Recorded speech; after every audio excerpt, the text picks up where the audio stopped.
array käsk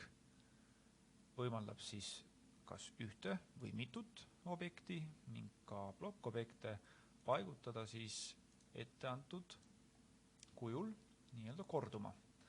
Ja array käsu leiate home ribbonilt ning siin on olemas siis nelinurkne,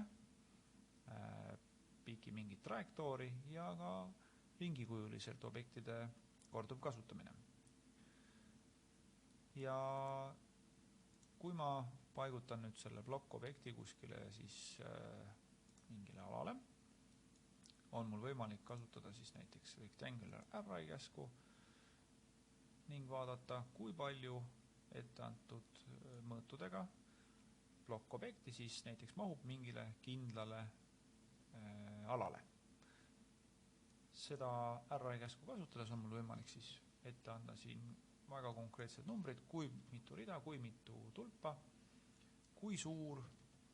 või kui kõrge või kui lai on näiteks siis ridade ja tulpade vahe ning sellisel viisil on siis võimalik näiteks mingi etteantud piirkonnas või etteantud alal näha, kui palju mahub siia mingisugust plokki, näiteks laudasid ja toolisid mingisugusele kindlale alale. Kui ma soovin alustada ploki sisestamist nüüd väga konkreetselt näiteks siit alt servast, ütleme siis 6 meetri kaugusel, siis ma teen lihtsalt abijoontega ette siia 6 meetrit ülespoole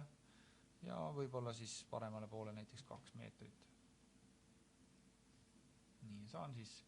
sisestuspunkti ja kas ma siis nüüd tõstan siia mingi ploki või siis võtan insert, kuna mul see plokk on siin olemas, paigutan esimese ploki oma kohale, kus ma soovin array käsku hakata siis rakendama, valin selle ploki ja valin siit array ning sisestan parameetrit või siis liigutan siin käsitsi.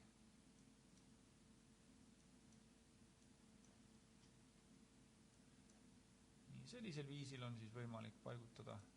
ruumi kõik need plokid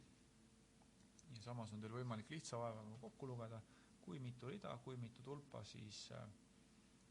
antud hetkel selles array funktsioonis on kasutusel.